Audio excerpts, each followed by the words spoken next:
আসসালামু আলাইকুম রহমতুল্লাহ। সম্মানিত দর্শক শ্রোতা যারা একটু স্বাস্থ্য সচেতন আছেন, বাসার ছাদে অথবা বাসার আঙিনায় অথবা বাসার পাশে পুদিনা পাতা চাষ করতে চান এবং পুদিনা পাতা চাষ সম্পর্কে আগ্রহী, ভিডিওটি তারা না টেনে সম্পূর্ণ দেখবেন। আজকে ভিডিওতে আলোচনা করব পুদিনা পাতা চাষ পদ্ধতি সম্পর্কে, কিভাবে পুদিনা পাতার বীজ থেকে চারা তৈরি করবেন, কিভাবে পুদিনা পাতা রোপণ করবেন, একদম বিস্তারিত। সম্মানিত দর্শক, আপনি যদি স্বাস্থ্য সচেতন হয়ে থাকেন তাহলে পুদিনা গাছ অবশ্যই আপনার কাছে প্রিয় হওয়ার কথা। কারণ পুদিনা কিন্তু আমরা সালাদ হিসেবে খেয়ে থাকি, জুস করে খেয়ে থাকি, এর কিন্তু অনেক স্বাস্থ্য উপকারিতা রয়েছে। যারা পুদিনা পছন্দ করেন বা পুদিনা চাষ করতে চান, আমাদের দেশে কিন্তু এখন বাণিজ্যিক ভাবেও পুদিনাটা চাষ হয়।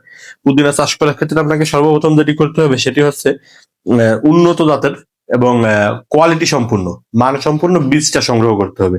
যখন আপনি কোয়ালিটি সম্পূর্ণ বীজ সংগ্রহ করতে পারবেন, ওই বীজের উপর আপনি যেই পরিশ্রমটাই করবেন আপনার সমস্ত পরিশ্রম সার্থক হবে। আর যদি বীজের কোয়ালিটি ভালো না হয়, সেক্ষেত্রে কিন্তু আপনার পরিশ্রমগুলো একদমই বৃথা যাবে। তাই আপনাকে সর্বপ্রথম কোয়ালিটি সম্পূর্ণ বীজটা সংগ্রহ করতে হবে।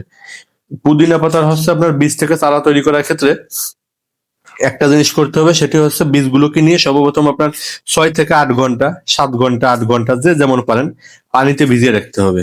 পানিতে ভিজিয়ে রাখলে কি হবে, বীজগুলো কিন্তু জার্মিনেশন রেট বেড়ে যাবে এবং বীজের জার্মিনেশনের যে পার্সেন্ট আছে সেটিও কিন্তু শতকরা বেড়ে যাবে, জার্মিনেশনটা বেশি হবে। এরপরে কি করবেন, বীজগুলোকে আপনি সরাসরি যেই টবে বা যেইখানে রোপণ করবেন ওইখানে মাটিটা ঝুরঝুরে করে নেবেন। এবং যদি জৈব সার ব্যবহার করতে চান বা গোবর সার ব্যবহার করতেছেন, আপনি আগে থেকে ব্যবহার করে রাখতে পারেন। মাটিটা কি করবেন, ঝুরঝুরে করে নেবেন। ঝুরঝুরে করে নেওয়ার পরে আপনি ওইখানে পুদিনা পাতার বীজগুলোকে ছড়িয়ে দেবেন। দিয়ে উপরে 1/2 ইঞ্চি পরিমাণ মাটি দিয়ে দিবেন, পাতলা করে মাটি দিয়ে দিবেন, যাতে ভিতরে হালকা বাতাস প্রবেশ করতে পারে। এইভাবে আপনি মাটি দিয়ে দিবেন উপরে। দেওয়ার পরে পানি দিয়ে দিবেন। পানি দিয়ে দিলে আশা করা যায় আপনার 3 থেকে 4 দিন বা 5 দিন পরেই দেখবেন যে পুদিনা পাতার গাছ বা চারা তৈরি হয়ে গেছে। আপনার চারাগুলোকে আপনি একটু পাতলা পাতলা করে দেবেন তুলে, মানে এক জায়গায় অধিক চারা রাখবেন না। এক জায়গায় অধিক চারা রাখলে কিন্তু গাছ শক্তি পাবে কম এবং ফলনও কিন্তু কম হবে। আপনি চারাগুলোকে একটু পাতলা পাতলা করে দেবেন।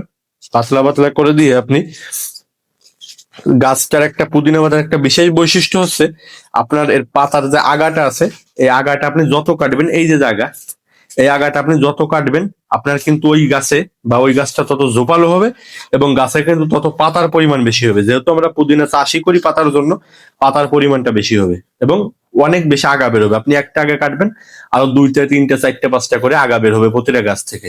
তাই পুদিনা চাষ করতে চাইলে অবশ্যই আপনাকে এই জিনিসগুলো লক্ষ্য রাখতে হবে। এবং পুদিনা চাষের ক্ষেত্রে আপনাকে যে জিনিসটা সবচেয়ে বেশি মেনটেন করতে হবে সেটি গাছের গুঁড়া কখনো কাঠের মতো শুকাতে দেওয়া যাবে না। গাছের গুঁড়া সবসময় হালকা পানি দিবেন, অল্প পানি দিবেন, অতিরিক্ত পানি দিবেন না, অল্প ভিজা ভিজা থাকবে, তাহলে কিন্তু গাছগুলো সুন্দর হবে। আর একটা জিনিস লক্ষ্য রাখতে হবে, সেটা গাছগুলো যেন অতিরিক্ত ঘন না হয়ে যায়, একটু পাতলা পাতলা করে রোপণ করবেন। আর যদি পুদিনা পাতার বীজ নিতে চান তাহলে স্ক্রিনে দেখুন হোয়াটসঅ্যাপ নাম্বারে যোগাযোগ করতে পারেন। আমরা সারা বাংলাদেশে কুরিয়ার সার্ভিসের মাধ্যমে সব ধরনের ফুল ফল এবং সবজির বীজ পাঠিয়ে থাকি। আমাদের চ্যানেলটি সাবস্ক্রাইব করে পাশে থাকবেন। ধন্যবাদ সবাইকে।